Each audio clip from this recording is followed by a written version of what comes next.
ታዋቂ ፓስተር ነው የሚገርምሽ ነገር ፓስተር አዎ ብራኑ ይባላልና እንዴት ነው አንተ የሰላም ነው አለው በቅርቡ ልመጣ ነው አለ እንዴት ነው ግን ሴቶች ያሳልፈዋል ይለኛል በቃ የሚያወራኝ ስለ ሴክሹዋል ነገር ነው ወይኔ ጉዴ ስንሴት እንደዚህ አርጋል ያንተ ከስንሴት ጋር እንተንግላል እና ምን ልልህ ነው እኔ አም ጌይ በቃ እንደዚህ አልጠረጠርክም በምን አይነት መልኩ ነው ምናምን ስል ዛገር ዜጋ ነው ፎርም ይሞላላል አግብቶ ይወስዳል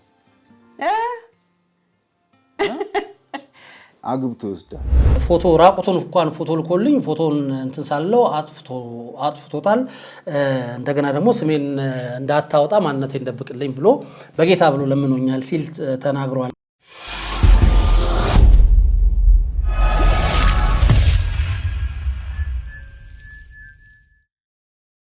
ሰላም ጤና ይስጥልን የተከበራችሁና የተወዳችሁ ቤተሰቦቻችን እንዴት ናችሁልን ቻናላችንን ሰብስክራይብ በማድረግ በየለቱ የምንለቃቸው መረጃዎች እየተከታተላችሁ አብራችሁን ስላላችሁ የተሰማችሁን ሐሳብ አስተያየት ስለምትሰጡን ፕሮግራሞቻችንን ሼር ላይክ ኮሜንት ስለምታደርጉ እጅግ ከልብ አድርገን እናመሰግናለን አሁንም ቻናላችንን ሰብስክራይብ ማድረግ እንዳይረሳ ማለት እንወዳለን እንግዲህ አንድ መረጃን ወርናንተ ላደርስ ድጋሜ ተገናኝተናል ይሄው ምንድነው እንግዲህ አርቲስት አንተነህ ተህርቁ እንደምናስታውሰው በርካታ የማስታወቂያ ስራዎችን ሰርቷል በርካታ ፊልሞችን ሰርቷል በማርሻል አርትም የራሱን ከፍ ያለ ደረጃ የያዘ አርቲስት ነው በቅርቡ ደግሞ ከዲስክ መንሸራተት ጋር በተያያዘ ወይም ደግሞ በዲስክ ህመም ችግር ምክንያት ስራ አቁሞ በርካቶች እርዳታ እንዲያደርጉለት ጠይቆ ነበረ ይሄም ይታወሳል በርካቶችም እንግዲህ I think ከተወሰነ ጊዜ በፊት የልቤ እውነት በሚል አርቲስት ገነት ንጋቱ ጋር ቀርቦ ራሱን ይፋ ካደረገ በኋላ በርካቶች ረድተውታል እንደዚሁም ደግሞ በቲክታክ ላይም ላይቭ ቁጭ ብሎ ከሰዎች ጋር ሰዎች እየጠየቁት እሱ እየመለሰ ላይቭ ላይ በሚሰጠው ጊፍትም እንደዚህ ሰዎች ድጋፍ ሲያደርጉለት ነበር ተመልሶ ወደ ወልቂጤም ገብቶ እንደነበር የሚታወስ ነው አሁን ደግሞ በአዲስ ነገር መጥቷል እጅግ በጣም መነጋገሪያ ሆኗል ማህበራዊ ሚዲያ ላይ አንተነህ ወይም ደግሞ አርቲስት አንተነህ ተህርቁ እንግዲህ ትላንት በገነት ንጋቱ ዩቲዩብ ቻናል የልቤ እውነት በሚለው ማለት ነው በተለቀቀ አንድ 40 ደቂቃ የሚደርስ ቪዲዮ አዲስ እና አነጋጋሪ ነገር ይዞ መጥቷል ይሄው ምንድነው እጅግ በጣም ታዋቂ የሆነ ፓስተር እንግዲህ በማይሆን መልኩ እየጠየቀኝ ነው ያስቸገረኝ ነው እና ግብረ ሶዶማውያኑ አስቸግሩኝ የሚል ሐሳብ ያለው መልእክት አስተላልፏል እስቲ ምን አለ የሚለውን ነገር አብረን እንከታተልና ማህበራዊ ሚዲያስ ላይ ይሄንን ጉዳይ ተከትሎ ሰዎች ምን ይያሉ ነው የሚለውን ወርናንተ የምናደርስ ነው የሚሆነው ለማንኛውም አርቲስት አንተነህ ተህርቁ ከአርቲስት ገነት ንጋቱ ጋር ባደረገው ቆይታ ስለዚህ ጉዳይ ያነሳቸውን ነጥቦች አብረን እንመልከትና ጉዳዩ ምንድነው እንዴት ነው እየሆነ ያለው ለምንስ ተደጋገመ እንደዚህ አይነት ነገር የሚለውን ደግሞ መልከታችንን እናያለን እንደዚሁ ማህበራዊ ሚዲያ ላይ የተነሱ ያሉ አስተያየቶቻችንን እንመለከታለን እናንተም የትኛውም አይነት ሐሳብ አስተያየት ካላችሁ እንግዲህ ልታደርሱን ትችላላችሁ በቀጥታ ወደ ቪዲዮ እንግባ የፊልም ኤዲቲንግ ምናምን ሁሉንም ነገር ያው እችላለሁና እዛ ጧት ላይ እየተማርኩኝ የሆነ ስልክ ተደውሏል 3-4 ጊዜ ማለት ነው እና 0911 21 ምናምን ነው የመስመር ስልክ ነው እና ስወጣ ተደውሎ ነበር ተደጋጋሚ ወደ 4 ጊዜ ምናምንና ማለበል ምናምን ጎረምሳው እንደዚህ አለ ለስራ ፈልጌ ነው አለ ያኔ ቪትስ ነበርኝ እሺ ብዬ ወደ ቦሌ አካባቢ ሄድኩኝ መጣ ሰውየው በቃ ትልቅ 50 55 60 አካባቢ የሆነ ሰው ነው ረጅም ነው ሰውነት የተስተካከለ ነው ጺም የሚባል ነገር የለውም ጸጉሩም የለውም ተላጭቶት ነው የመጣው ከኔ ጋር ቁጭ ያለ አሁንም ሽቶ ያወጣ ይቀባል ሽንት ቤትም ሲገባ ሽቶ ይዞ ይገባል እና እኔ አልገባኝም እና እኔ መጠጥ አልጠጣም አልጠጣም ቢራ እኔ መጠጥ አልጠጣም ወተት አዘዝኩኝ ወተቱ መጣ ተቀብሎ እሺ ጎረምሳ ይለኛል እንዴት ነው ግን ሴቶች ያሳልፈዋል ይለኛል በቃ የሚያወራኝ ስለ ሴክሹዋል ነገር ነው ወይኔ ጉዴ ስንሴት እንደዚህ አርጋል ከስንት ሴት ጋር እንትን ብለሃል? አዎ በቃ እንትን ጥያቄው ሁላ ፕራይቬት ፓርቶችን ያማከለ ነውና ግራ ገባኝ እና መጨረሻ ላይ ለአንድ ማስታወቂያ ምን ያህል ይከፈላል አለኝ። ይሄን አክል አልኩት። በቃ ይሄ ብቻ? እሺ ለአንድ ፊልምስ ምን ያህል ይከፈላል? ይሄን አክል በቃ እቺ ብቻ? እኔ በአንድ ቀን ማጠፋት አይደለች ምናምን። አይ ሊሆን ይችላል ፍቅሩም ስላለኝ እኔ ይከፈለኝ ምናምን እለዋለሁ። እሺ ሙሉ ፊልሙ ፕሮዲስ ለማድረግ ስንት ይፈጃል? ይሄን አክል ምን ያህል?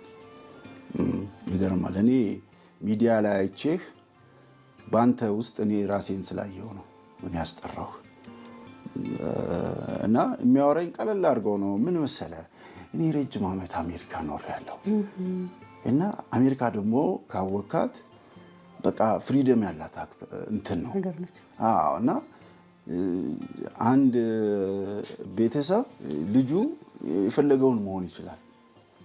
ወንድ አገረድም ወንድም ይውደድ ሴትም ትውደድ ነፃ ይሆናል።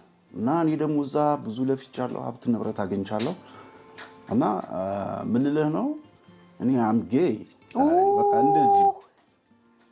እንደዚህ ብዬ ወተቱን እየጠጣሁት ነበር። ደንግጬ በቃ ቀና ብዬ እንደዚህ በቃ እዚህ ጋር እኮ እንደዚህ አይነት ነገር ሲሰማ ከእንደዚህ አይነት ጉዳይ ጋር ማውራትም ቁጭ ብሎ መስማትም መደንገጥም አያስፈልግም። ወይ ተነስቶ መሄድ ነው ወይ የሚያስፈልገውን አይነት እንግዲህ ነገር ማለት ከዛ በኋላ ቁጭ ተብሎ ሊወራ የሚችልበት ሁኔታ አይደለም ብዬ አስባለሁ። ከዚህ ጋር በተያያዘ ማለት ነው እንደዚህ ሲባል ከዚህ አይነት ነገር ጋር ግንኙነት ከሌለ ተነስቶ መሄድ ብቻ ነው።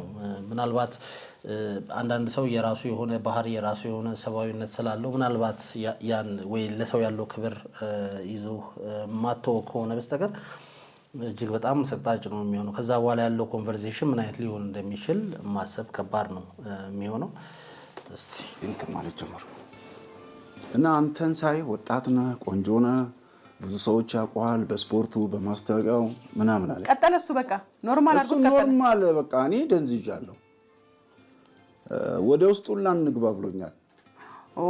እኔ አይ እዚህ ጋር እንሁን ብዬ ፕራይቬት ቦታ የሆነ እንትን ቪአይፒ ቤት አለ እዛ እንግባ ሲለኝ አይ ነው እዚህ ጋር ምናምን ብዬው እንደ ግሪን ኤሪያ ላይ ነው የተቀመጥነውና ኦፕን ሰዎች ምናምን አሉ።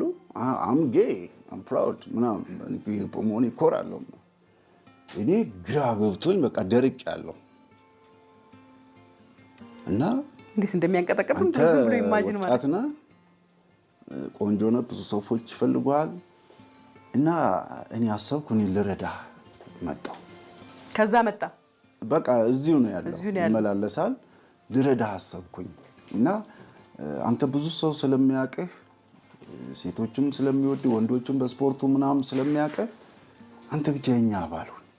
እኔ አሁን እጄ የምትፈልገውን መኪና የምትፈልገውን ቤት እገዛልሃለሁ ማለት አልኩት። እኛ ማህበር አለን። በየሳምንቱ ተሰብስበን ቺል እናደርጋለን። ኢትዮጵያ ውስጥ አሉ። ኢትዮጵያ ውስጥ ወደ 20 አካባቢ አሉ። እና አንድ አባል በሳምንቱ ወይም በ15 ቀኑ ሲመጣ አንድ ሰው ይዞ ይመጣል። አሳምኖ ተጨማሪ አስጀምሮ ራሱ ገብቶ መጀመሪያ ከዛ ሌላ ሰው ይዞ እንዲመጣ ይደረጋል። ከዛ ያ ሰውም በማምጣቱ የሚያገኘው ነገር አለ። ከዛው በቃ ምንድነው ችግር ቤት የሚቸግር ነገር አለ ምናምን ይላሉ። ሰውየውን ኢኮኖሚካሊ ይደግፉታል። በቃ የገንዘብ ችግር እንዳይኖር ምናምን ያደርጉታል። ለምን የአሜሪካም የአውሮፓ መንግስት ይደግፋቸዋል። ቢል ጌት ራሱ ይደግፋቸዋል። እንደዚህ ገንዘብ በጣም ብዙ ቢሊዮን ብር ነው ወጪ የሚያደርገውና በብዛት ባለሀብቶች ስለሆኑ የገንዘብ ችግር የለባቸው። ስለዚህ አንደኛው ሲገባ ከነሱ ይቀላቀላል። የነሱ አባል መሆኑን ለማረጋገጥ ብዙ አይነት መንገዶች አሉ። ከዛ ያም ሰው በ15 ቀኑ ሲመጣ ሰው ይዞ ይመጣል። ሰው ባመጣ ቁጥር ብር ይጎርፍለታል ማለት ነው። እና እንደዛ ነው። እኛ ብዙ የሚገርም ነገር በጣም ብዙ ታዋቂ ሰዎች አሉ። አሁን ራስህ ስትሄድ ታያቸዋለህ። እርግጠኛ ነው እንደምትገባለት ሆነ ማለት ነው። ለምን አንዳንድ ሰው እንደዚህ እንኳን ቤት መኪና ተገዝቶለት አይደለ የሆነ ክል ሺህ ብር እሰጥሃለሁ ቢባል እሺ የሚል ሰው አለ። ለምን ተስፋ የቆረጠ ሰው፣ ስራ መስራት የማይወድ ሰው፣ ለሱስ ተገዥ የሆኑ ሰዎች አሉ። እና እንደዚህ አይነት ሰዎች አሁን እነሱ እያጠመዱት ያሉት እንደዚህ አይነት ሰዎች ነው። በፌስታል አምጥቶ ብር ያስቀምጥለታል። ምን ላድርግ ማንን ልግደል ይላል። አይ አትግደል፣ እንደዚህ ምን ችግር አለ? ማን ልገልልህ ነው የምትሰጠኝ ነው አስበው ይላል። እዛ አይ እንደዚህ ነው እንዴ ኖርማል እኮ ይሄ እኮ ስልጣኔ ነው እኮ። ጌታ ሆይ አንተ ሴትን ከመለመን ሴትን እሷን ለማሳመን ሰፈር ምናምን እኔ በቃ ተናድጃለሁ። ደም ስሬ እየተውጣጠረ ነውና አንተ በቃ ጀስት የሚጠበቅብህ የኛ አባል መሆን ነው። ከዛ በኋላ አንድ ፊልም አይደለም 1 ሚሊዮን ፊልም ትሰራለህ። በስመ አብ ምናምን እንደዚህ ለጠጥ ብሎ ነው የተቀመጠው። እጄን እንደዚህ ሌል ሲል አነሳውና ደፋህበት። ወተቱ ትኩስ ወተት ደፋውበት። ዞርም እንደዚህም ዞር ብዬ አላየሁም። ሄድኩኝ እና በሌላ ጊዜ ሰዎች ላከብኝ ማለት ድጋሜ ማለት እኔን ሊያጠቁ። ኦኬ ለምን እንትን ብየዋለሁ። አዋርድ በሰው ፊት ነው። ብዙ ሰው አለ ቦሌ አካባቢ የሚታወቅ ቤት ነው። እንደዛ ሳረግ እሱ ሲያወራ ኦልሬዲ ሰው የሚሰማው አይመስለውም። ጮሆ ነው የሚያወራው። ልክ ለሀገር ትልቅ ስራ የሰሩ ሰዎች ሁላ እንደሱ ፕራውድ ነው ያወሩ። በኢየሱስ እኔ ደግሞ በፌስቡክም በቲክቶክም እንደዚህ አይነት ነገር በጣም ነው የሚፈታተኑ። ይመጡብሃል። አዎ በቃ እንደዚህ ነው እንደዚህ። አሁን የሆነ ሰዓት ብር የሚልክልኝ ሰው ነበር እንደዚህ ዝም ብሎ እያወራኝ አይዞህ በርታ እኔ ከህፃነት ጀምሮ አውቃለሁ ምናምን ሲለኝ የመሰለኝ ዘመድ ነው። ኦኬ ከህፃነት ጀምሮ ስላለ በቃ አደክ እኮ ምናምን ሲለኝ እኔ ዘመድ ነው የሚመስለኝ የመሰለኝ እና አይዞህ ምናምን እና ያኔ ስፖርት ማስተምር ነበር። የስፖርት አዳራሽ ለመስራት ዝግጅት ላይ ነበርኩና ፌስቡክ ላይ ተፖስቶ ነበር እንደዚህ ደግሞ ልሰራ ያሰብከውን አይቼዋለሁ ምናምን ነገር ሲል በቃ ይሄ የቤተሰብ እንትን ነው አይዞህ ቤተሰቦችህን ቢሞቱ እኮ አንተ አሁን ደርሰሃል ምናምን እያለ በቃ ይመክረኛል ማለት ነው። እኔም እንትን አልኩት እና ስልኬ ስዘጋውላ እንዴ ለምን ዘጋ ምን ሆነ አስጨነቀኝ ምናምን ይለኛል። እኔ ማስበው በቃ የቤተሰብ የእናቴ ወይም የአባቴ ዘመድ ነው ማለት ነው። የማላውቀው ዘመድ ነው ብለን ታስበው እንደዛ የሚያቀኝ ሰው ብዬ ነው ማስበውና ምን የሚቸግር ነገር አለ ምናምን አይ እንደዚህ እየሰራ ነው ችግር የለውም ምናምን ብሎ ብር ላከልኝ። ወደ 2 ጊዜ ላከልኝ።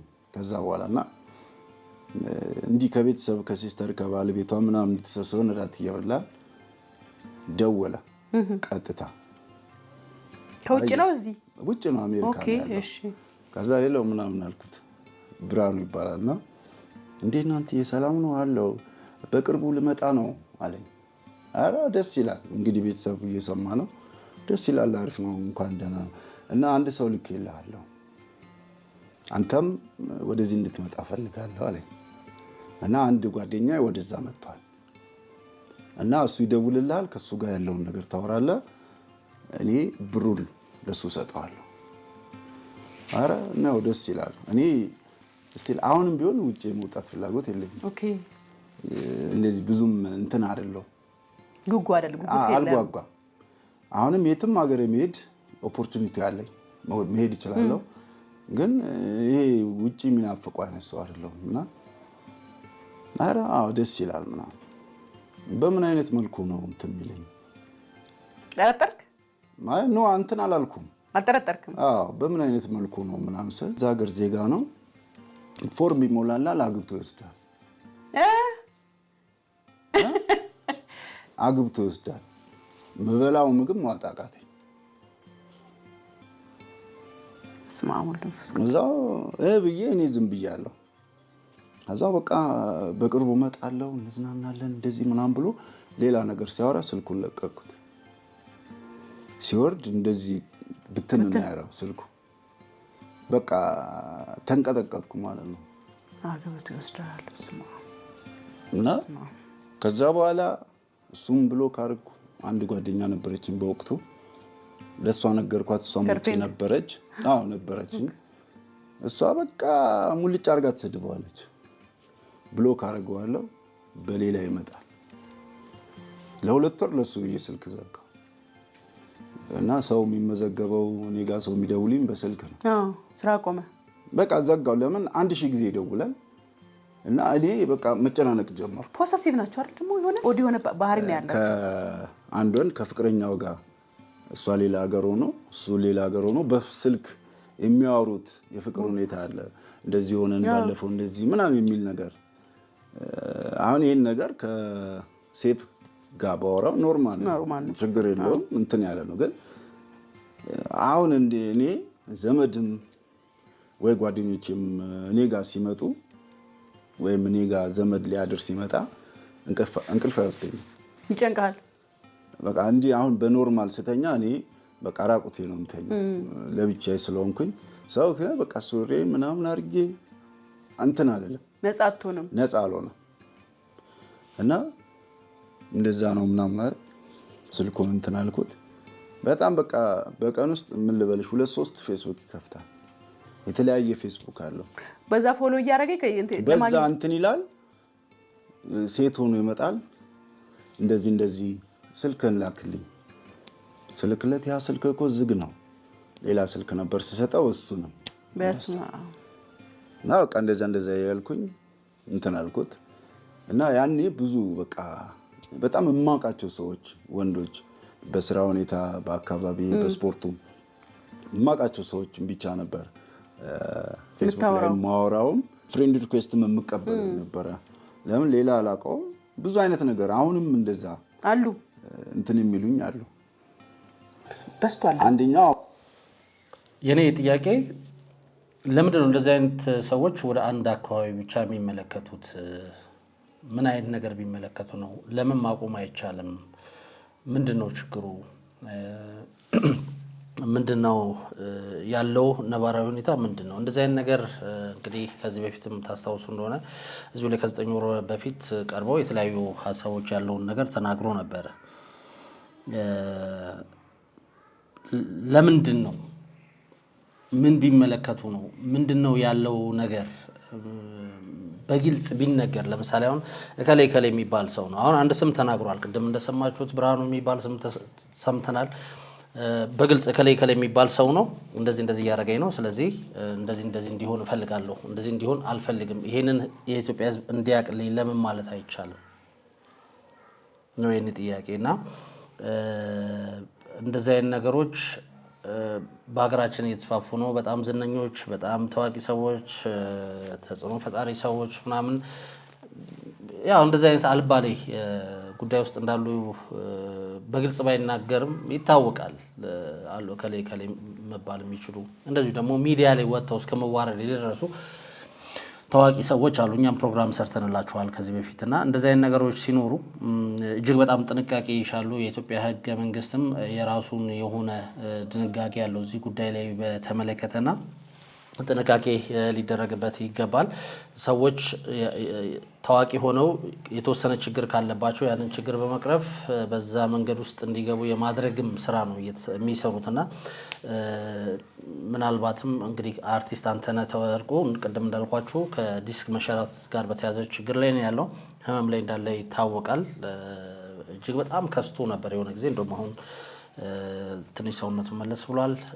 ያለውም ነገር ጥሩ እየተስተካከለ ይመስላል። እንዳልኳችሁ ማህበራዊ ሚዲያ ላይ በደንብ ነው የሚንቀሳቀሰውና ሰዎችን በዚሁ ልክ እየረዱት ነው። ግን እንደዚህ አይነት ነገሮች ደግሞ ተደጋግመው ሲሰሙ ሌላ ጥያቄ ያጭራሉ እና ይሄ ነገር በደንብ ግልጽ በሆነ መንገድ መቀመጥ አለበት ብዬ አስባለሁ። ምክንያቱም እስከተወጣ ድረስ ወደ ሚዲያ እስከተወጣ ድረስ በዚህ ምክንያት ነው እከሌ የሚባል ሰው ነው እንደዚህ አይነት ቦታ ነው ተብሎ ማስቀመጥ የግድ ያስፈልጋል። ምክንያቱም አያት ሲባል አያት ሰፊ ነው። አያት ከየት ጀምሮ የት አካባቢ ማን የሚባለው ሰው የሚለውን በግልጽ ማስቀመጥ የግድ ያስፈልጋል። ካልሆነ ግን ጥያቄዎች ሰው ጭንቅላት ላይ ጥያቄዎች እንዲያጭሩ የሚያደርግ ነገር ነው የሚሆነውና ምናልባት በቅርብ ጊዜ ታዋቂ ፓስተር ነው የሚገርምሽ ነገር ፓስተር እና ያው ገብቼ ሳይው ቪዲዮዎቹ ምናምን ሲሰብክ እንደዚህ ትሆናለህ ምናምን እያለ ሲያወራ እንትን ነበርና አወራኝ ከዛ ጌታ ይባርክ። እንግዲህ አሁን ሶስተኛ ሰው ማለት ነው። አንተ ወጣት ነው። በእንደዚህ አይነት ጉዳይ ጋር ተያይዞ ከእንደዚህ አይነት ጉዳይ ጋር ተያይዞ እንግዲህ አርቲስት አንተነህ ተርቁን እያስቸገሩ ካሉ ሰዎች መካከል አሁን ሶስተኛ ሰው ነው። እንግዲህ ታዋቂ ፓስተር ነው ብሎ የጀመረውና ከዚህ በፊት እንደዚሁ ፖሊ አካባቢ እንደሰማችሁት ወተት እየጠጣ በነበረበት ሰዓት ያ ኢንሲደንት አለ። ማህበራዊ ሚዲያ ላይ ገንዘብ የሚልክለት እንደዚሁም ደግሞ እንግዲህ አግብቶ ይወስዳል እስከ መባባል የደረሰው ሌላ አንድ ሰው አለ። አሁን ሌላ ሶስተኛ ሰው ነው እየነገረን ያለው ይመስለኛል። ያንቺን ኢንተርቪው አይቶ ነው ያን ሰሞን ነው ከአንቺ ጋር ከሳምንት ወር ከ10 ቀን በኋላ ነው እና አይዞ በርታ ምናምን እኔም ጸሎት አድርግላለሁ ይለኛል እና በቃ እኔ ደግሞ ምን አለብኝ መሰለሽ፣ ለምሳሌ እኔ ኦርቶዶክስ ነኝ። የኦርቶዶክስ መምህር ሙስሊምን እያጥላላ ቢሰብከኝ እኔ አልሰማሁም። በቃ ሙስሊም እንደዚህ ነው፣ ኦርቶዶክስ እንትን እንደዚህ ነው፣ ጴንጤ እንደዚህ ነው ቢለኝ ይሄ ለእኔ ስብከት አይደለም። በቃ እኔን ሊሰብከኝ የሚገባው መጽሐፍ ቅዱሱ ነው። ኢየሱስ ክርስቶስ ምን ይላል የሚለው መጽሐፍ ቅዱስ ላይ ነው እንትን የሚለኝ እንጂ ሙስሊሞች እንደዚህ ናቸው እንትኖች እንደዚህ ናቸው የሚል ነገር አልሰማም። በተቃራኒውም ደግሞ ወደ ሙስሊም ሄዶ ሙስሊም ሆኖ ጴንጤን የሚሰድብ ሙስሊም ሆኖ ኦርቶዶክስን የሚሰድብ አልሰማምና በእኛም እንደገና በሙስሊምም በጴንጤዎችም የምወዳቸው ማደንቃቸው ሰዎች አሉ። በንግግራቸው በሚያስተላልፉት መልእክትና እና በቃ አይዞ ምናምን ይለኛል። የሚቸግር ነገር ካለ ጠይቅ ምናምን ይለኛል። አረ ችግር የለውም ምናምን ይደውላል። በቀን 2 ምናምን ይደውላል። ማታ ማታ በቃ እንደዚህ እጅህን የሚያምህ ቦታ ጫን እና ጸልይልኝ ስፒከር ላይ አድርጌ ጸልያለሁ እና ስለ ፍቅር ህይወቴ ጠየቀኝ። አይ እንደዚህ ነበረኝ እና ተለያየን አመለጣታ ምናምን ነገር አይ አሁን ሳላስከም አይ አሁን እንኳን ስለ ፍቅር ሁኔታ ማስብበት ሁኔታ አይደለም። አሁን ማስበውና የሚጨነቀው ስለ ጤንነቴ ብቻ ነው። ያ ነገር አያሳስበኝም። አረ ሌላ አይነት ነገር ስሞክረህ ታውቃለህ ምናምን ማለት አልኩት። ቆይ መልሼ ልደውል አለ። ዘጋው። ሌላ አይነት ሲል እኔ በቃ ግራ ገባኝ። ከዚህ የተለየ ምን አለ ከአሁን በቃ እንደዚህ ያወራ የሆነ ሰዓት ምን ነገር አለ። እሺ እኔ ወንድ ወዳጅ ነኝ አለ። እና አንተንም እኔ ወድጄህ ነው በጣም አፍቅሬህ ነው እና ምናምን አለኝ። በኢየሱስ ስም ነው ያልኩት፣ እየሰማኝ ማለት ነው። ምን ሆነ ነው አንተ እንትን አይደለም ምናምን ነገር አልኩት። ፓስተር አይደለም ወይ? አዎ። እና ወድጄ አይደለም ግን ይሳካል ስቴጅ ላይ እንዴ። ቪዲዮዎቹን ባሳይሽ በግል ላሳይሽ ይችላል። ቪዲዮዎቹን ባሳይሽ አታምኚ። በቃ አሁን እኛም ጋር አሁን ጴንጤውም ጋር ብቻ ሳይሆን ኦርቶዶክሱም ጋር ሙስሊሙም ጋር ጴንጤውም ጋር በእንደዚህ አይነት ሁኔታ የተሰገሰገው አሉ። መንፈስ እኮ ነው የከባድ መንፈስ። እዚህ ጋር ይሰብክሻል፣ የሚሰብከውን ግን አይኖረውም። በቃ እንትኑ ሌላ ነገር ነው። እንደውም አንድ ቄስ አባባል ነውና ቤተክርስቲያን ውስጥ ያስተማሩ ነው እና ለተቸገረ አብሉ፣ የተጠማንን ተንበሉ፣ ያላችሁን ስጡ፣ 2 ልብስ ያላችሁ 1 ለተቸገረ ስጡ ምናምን እያሉ ሲያስተምሩ ሚስታቸው ሰማች። እዛ ነበረች። እዛ ሄዱ። ልብሳቸውን አንስታ ሰጠች፣ ለሁሉ አካፋፈለች። እዛ መተው ልብስ የት አለ? የምን ልብስ? እንደዚህ የምቀይረው ለሰው ሰጠው። ለምን ሰጠሽ? ማን ሲጫለሽ? አይ ቤተክርስቲያን ላይ እንደዚህ ብለው 2 ካሉት 1 ለሰው ስጡ ብለው ሲያስተምሩ ሰማሁ። እኔ አስተማርኩ እንጂ ሲጫልኩ የሚሉ እንደዚህ አይነት እንትኖች አሉ በሁሉም ሃይማኖትና እባክህ በቃ ሚስጥሬን ጠብቅልኝ በጌታ ምናምን አለኝ። ኧረ በጌታ አትበል። እኔ ይሄን አዝረከርካለሁ ማለት እንጂ መቼም እውነት ስንት ነው የሚያበላሽው እዛ ውስጥ? አይ እዛው ለሱ ነው እንጂ እኔ በቃ ከዚህ በኋላ አትድረስብኝ፣ አትደውል። ያው እንግዲህ እንደሰማችሁት ነው። አርቲስት አንተነህ ተርቁ ግብረ ሰዶማውያኑ አስቸገሩኝ በሚል ርዕስ ከገነት ንጋቱ ጋር የልቤን እውነት በሚል ፕሮግራም ላይ ነው የቀረበው። እንግዲህ በዚህ በአጭር ደቂቃ ውስጥ ግማሹን ነው ለማየት የሞከርነው። በአጭር ደቂቃ ውስጥ 1 2 3 ሰዎች እንግዲህ ከእንደዚህ ጋር በተያያዘ ያለበትን ችግር ተገን በማድረግ ገንዘብ ሊሰጡት እንደዚሁም ደግሞ አብሯቸው እንዲሆን ሊያግባቡት እየሞከሩ እንደነበረ ተናግሯል። ሙሉ ቆይታው ላይም ከዚህ ጉዳይ ጋር የተያያዘ ነገር ነው የሚያወራው። ምክንያቱም አንድ ጓደኛዬ ከአሜሪካ መጥቶ የኔ መኪና ነበር የሚጠቀመው። ከዛ ልክ አብረውት ደግሞ ያሉት ከውጭ የመጡ ሰዎች እንደዚህ በጣም ችግር በጣም እንትን ከማለታቸው የተነሳ ዳይፐር ሁሉ ነው የሚጠቀሙት፣ ይሸታሉ እስከ ማለት የደረሰ ሀሳብ አስተያየት ነው የሚሰጠው ሙሉውን። እና ለምንድን ነው እንደዚህ አይነት ነገር መጀመሪያ ማለት የሚቻለው ምንድን ነው አጠገባችን ያሉ ሰዎች ምን አይነት ናቸው? ለምን ለእንደዚህ አይነት ነገር እንጋለጣለን? እኛ ምናልባት ነገሩን በትክክል ማውገዝ ምናምን ከማድረጋችን በፊት ነገሩን በትክክልም ሚዲያ ላይ ወጥተን እንደዚህ እየሆንኩ ነው ከማለት በፊት አጠገባችን ያሉ ሰዎች ምን አይነት ናቸው? ለምንድን ነው እንደዚህ አይነት ነገሮች በተደጋጋሚ ወደኛ የሚመጡት የሚለውን ነገር ቆም ብሎ ማሰብ ያስፈልጋል። አለበለዚያ ከባድ ነው የሚሆነው። እንዳልኳችሁ እንግዲህ ከገነት ንጋቱ ጋር ከ40 ደቂቃ ከ57 ሰከንድ በላይ ቆይታ አድርጓል። ቅድም ብያቸዋለሁ። አንተነህ ተርቁ ተዋናይ ነው፣ የማስታወቂያ ባለሙያ ነው። ከዚህ ቀደም እንዲሁ ከራሷ ከገነት ጋር 10 ሚሊዮን ብር ዮሴፍ ፊልም ታሪኬ በሚል ርዕስ በዩቲዩብ ቻናሏ ላይ እንግዲህ አንድ ቪዲዮ ለቃ ነበረ።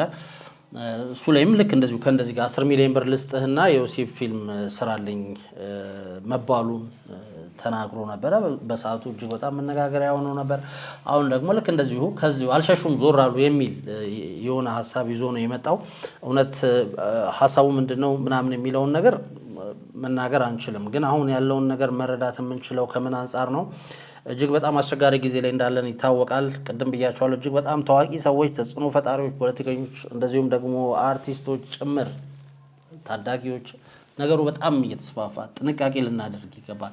ልጆቻችንን፣ ወንድሞቻችን፣ ተናናሾቻችንን የምናስተምርበት የሃይማኖት ተቋማት በተለይ እንደተባለው ውስጣቸውን በደንብ ፈትሸው ሊያጠሩ ይገባል። የትኛውም አይነት የሃይማኖት ተቋም ማለት ነውና ከዚህ ጋር ተያይዞ እንግዲህ አንተነህ ተርቁ እጅግ በጣም የሚያሳዝን ለብዙዎች ትምህርት የሚሆን ነገር ይዞ መጥቷል። ለማንኛውም አንድ የፌስቡክ ገጽ ላይ ያገኘሁትን ሙሉ ጽሁፍ እንደወረደ ወደ እናንተ ላድርስና የእናንተን ሀሳብ አስተያየት አድርሱን ማለት እወዳለሁ።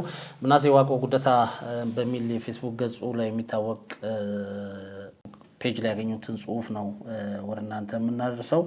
አርቲስት ገነት ንጋቱ የልቤ እውነት በሚል የዩቲዩብ ዝግጅቷ ላይ ከአርቲስት አንተነህ ተርቁ ጋር ግብረ ሰዶሙ ታዋቂ ፓስተር አስቸገረኝ የሚል ርዕስ የሰጠችው ቆይታን ተመለከቱ።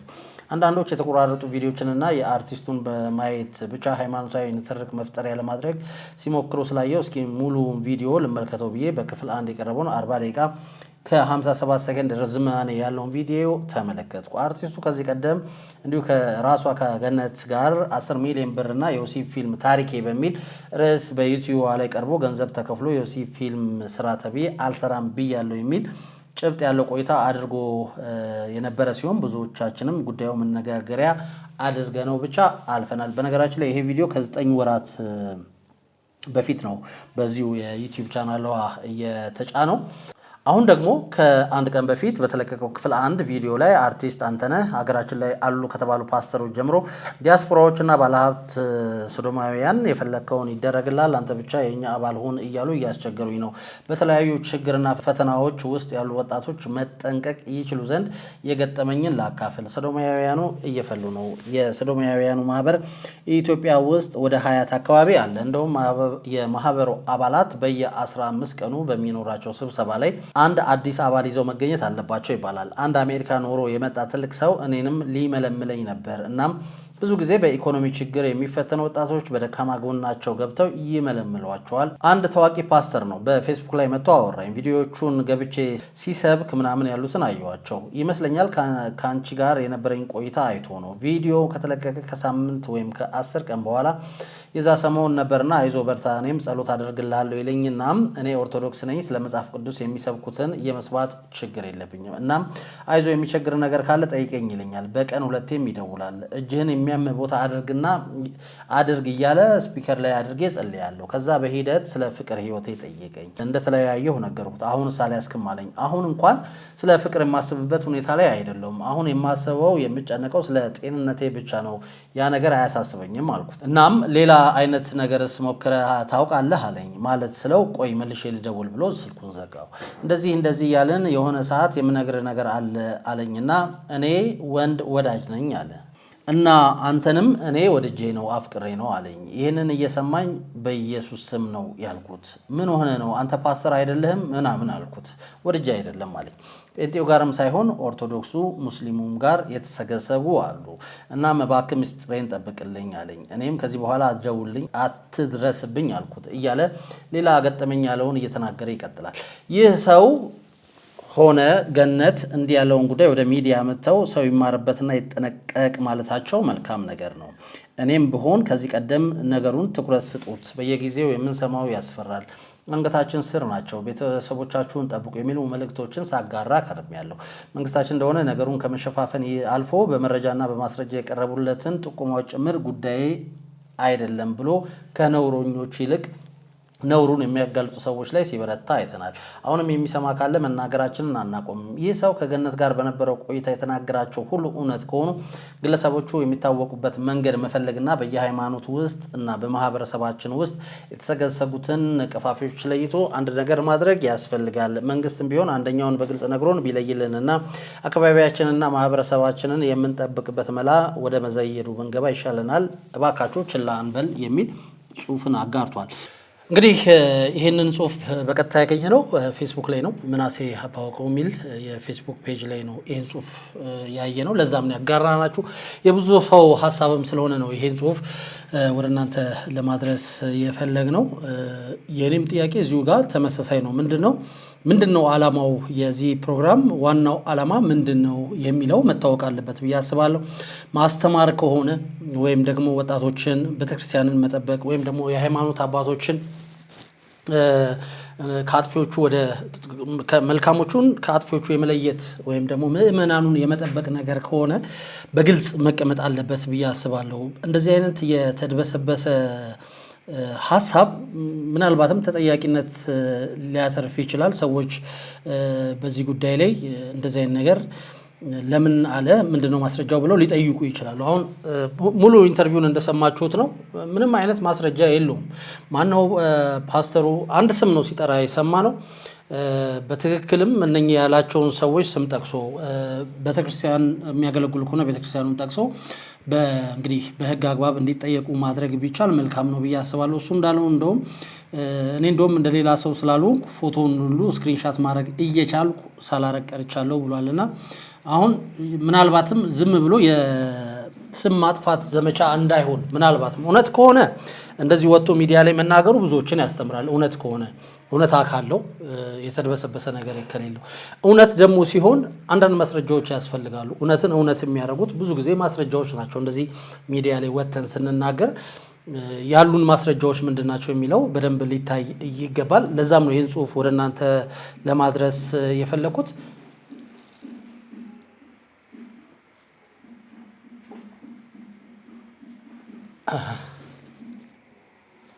የሚገርም ነው።